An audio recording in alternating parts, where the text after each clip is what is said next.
We are discussing in this segment the poetical books of the Old Testament. So again, thank you for being here, Ivan, and I wonder if you could start us off with this question, or answering this question. What are the poetical books of the Old Testament? Which are the poetical books of the Old Testament? Happy to. The poetical books are 5. They are Job, Psalms, Proverbs, Ecclesiastes, and the Song of Songs, or the Song of Solomon. Those are known as the poetical books. It's a bit of a problematic definition because, of course, calling them poetical books means that they contain poetry. Mm-hmm. And that is definitely the major characteristic of these 5 books. But the problem with that is the other books, the other 39 books, the rest of the Old Testament and even the New Testament also contains poetry. Mm-hmm. And some of the other, for example, Lamentations, which is in the Protestant Bible, mm-hmm. part of the prophetic books. If you notice, the Protestant Bible is divided into, the Old Testament is divided into 4 parts. You have the law, which are the first 4 books, Genesis, Exodus, Leviticus, Numbers, and Deuteronomy. Then you have the historical books, and there are 12 in them. They go from Joshua all the way down to Esther. And the poetical books live in between that mm-hmm. and the prophetical books. Yes. So they're the sort of a little bit of an odd category of books that live in between the historical books and the prophetic books. And those prophetic books, and even the historical books, and even the law has lots of poetry in it. If I were to ask you, where is the first poetry of the Bible? The answer would be the first poem in the Bible mm-hmm. is Genesis 1, mm-hmm. verse 27. Mm-hmm. The male and female created he them. And if I would ask you where the second poem is, it's once again in Genesis. It's Genesis 2:23. Mm-hmm. This at last is bone of my bone and flesh of my flesh. She shall be called woman. Right. It's a man using poetry to refer to his partner that God has made for him. So, and a lot of the prophets, most of the oracles are delivered in poetry. Mm-hmm. You have poetry in the book of Judges, which is part of the historical book. For example, Deborah chapter 5 is in poetry. You have poetry in the book of Exodus when the people sing the great hymn to God in Exodus chapter 15. Mm-hmm. And everywhere else you have poetry as well. So why mm-hmm. are these 5 books particularly called the poetical books? Well, I think because their major characteristic is poetry. They're almost all written in poetry. Now, Ecclesiastes is a bit of a strange one there because mm-hmm. it's not in the same kind of poetry as the book of Psalms and so forth, but it's known as a heightened prose. Mm-hmm. And so we fit it into that category. Now, what is interesting about these poetical books is they form a transition from the historical books into the prophetic books. And there are some very interesting characteristics about them that we can discuss if you like. So that's what I would say for that first question. What are the poetical books? Two-way relationship. Mm-hmm. Ivan, we talked about common characteristics of all poetry being symmetry, rhyme and meter, or rhyme and rhythm, and imagery. What are some distinctives of Hebrew poetry? Yes. As we mentioned, Hebrew poetry does not seem to have any rhythm that we can determine. It does have a certain heightened accents, and the Masoretes, who were the guardians of the Hebrew text during the Middle Ages and gave us a standardized Hebrew text, mm-hmm. when it came to Proverbs, Psalms, and Job, they particularly accented it in a way that highlighted it as poetry. Mm. But although Hebrew poetry lacks meter, it does participate in the other 3 aspects of poetry, which is symmetry and imagery and terseness. Okay, symmetry, imagery, and terseness. But in Hebrew poetry, you don't always end the line, the poetical half line rather, always with a similar sound, as you do in English poetry, right? As we just gave some examples. It all ends usually on the same sound. That sometimes happens, but it's not always the case. So the way Hebrew poetry maintains symmetry is it doesn't end on the same sound, but it gives you a line, a half line, and then it shadows that line in the second half of the line. So it's what we call technically parallelism. That's how we refer to symmetry in Hebrew poetry. So to revise our definition of Hebrew poetry, the three characteristics of Hebrew poetry then are parallelism, imagery, and terseness. And if you're going to read these poetical books and any of the other poetry in the Hebrew Bible as well, you really must understand what these three things are and how they function in these books. So, and the only way to do that is to illustrate it with examples. Right. So why don't we do that if you're go able for to? it. Okay.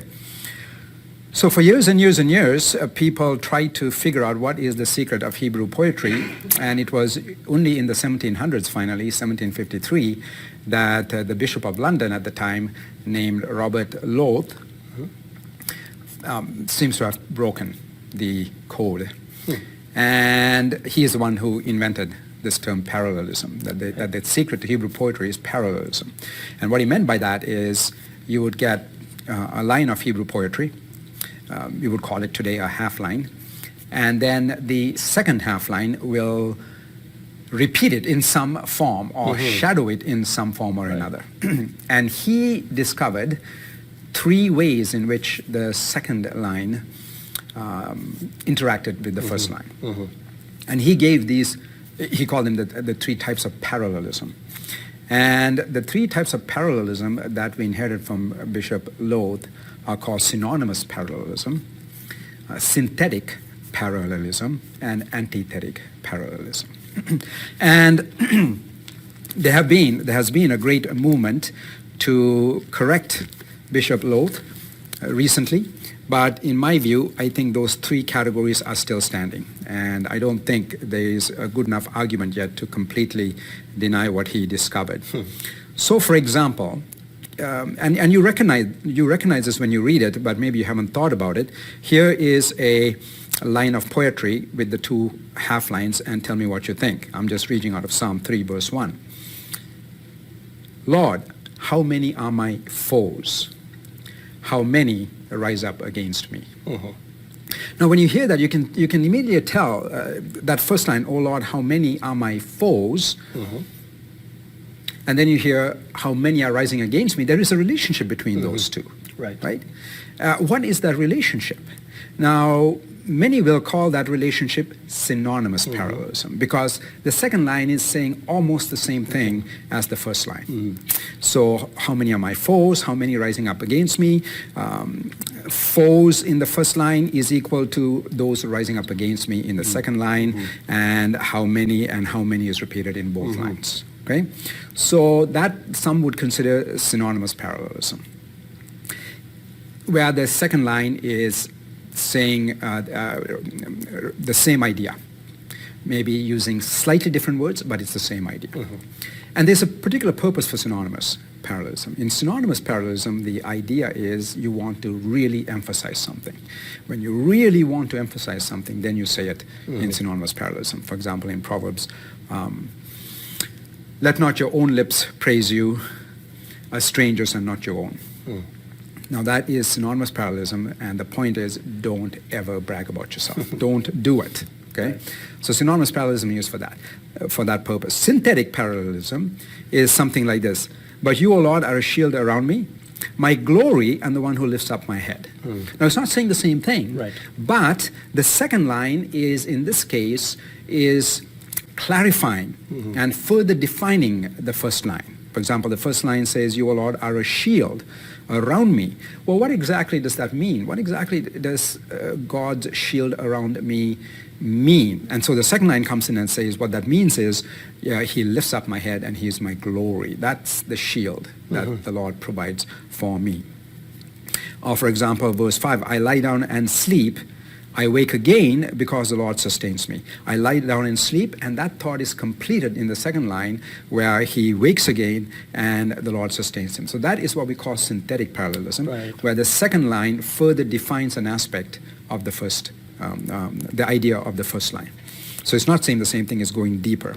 But synthetic in the sense of not something made up, but synthetic in the sense of synthesizing the information Right, for exactly. definition. For further definition. So we have synonymous, we have synthetic, and we have... Now we have antithetic Yes. parallelism. And antithetic parallelism, for example, if you look at Psalm 1, you will... Well, why don't we go to the Proverbs, because I think I can illustrate it much easier.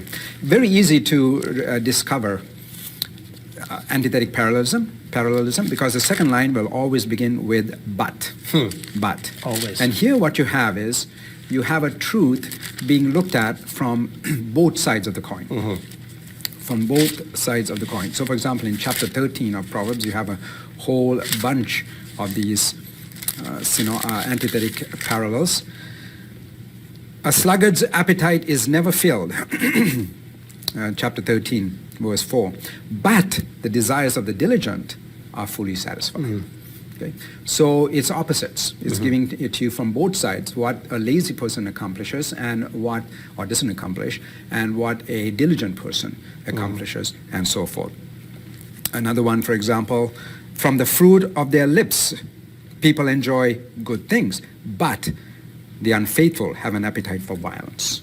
Okay?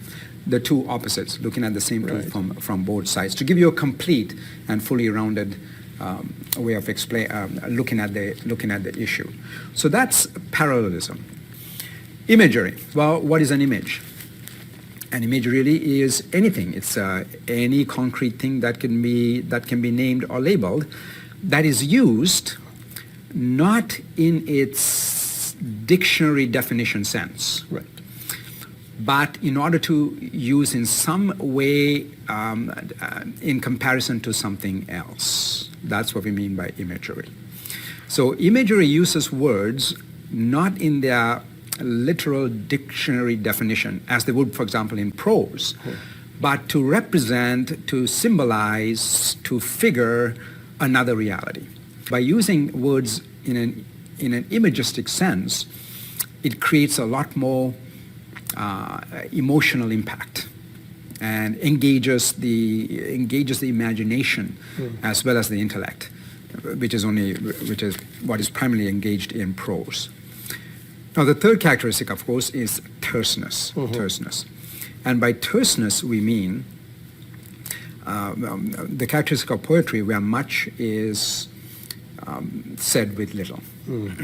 And the way Hebrew poetry creates terseness is usually by eliminating words in the second line that the writer expects you to put in. So, for example, going back to what were we reading before, Psalm 3. Let's go back to Psalm 3 and look at an example. Lord, how many are my foes? How many rise up against me? Who exactly the foes are? Well, yes, but what is missing in the second line is Lord. Oh. See? But it is so well done that you just took it for granted. Yes. You assume that. Assume it. But it's missing.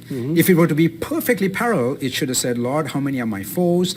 Lord, how many are rising up against me? But he eliminated the subject in this case, the noun, and expected you to put it in, and thereby created terseness, or what we call compactness in the poetry. But you, Lord, are a shield around me, my glory, the one who lifts up my head high. And once again, there is terseness because you, Lord, and to be perfectly parallel in the second line, he should have had, and you, Lord, are my glory, the one who lifts me up, and so forth. And this is a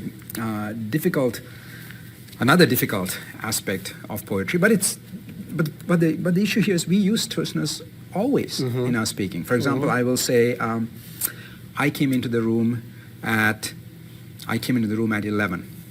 Susie at 1. Yes. Right? Now, I use terseness. We have to use terseness because if you were to say everything literally, you'd bore people to death, and you'd need more than 24 hours in the day to finish it. So, if I were to be perfectly parallel, I should say I came into the room at 11, and Susie came into the room at 1. But I just say I came into the room at 11, Susie at 1. I didn't have to say she came into the room. And I eliminated that, and I created terseness. It makes our language interesting and certainly less time-consuming. But in poetry, you find a great amount of it, and you have to carefully add it in if you do not want to go off and go wrong. So for all these reasons, it makes reading Hebrew poetry quite a challenge for modern people. But if you pay attention to these things, to the imagery and how it works, and you pay attention to the parallelism and you pay attention to terseness, you will get a lot out of your reading these books.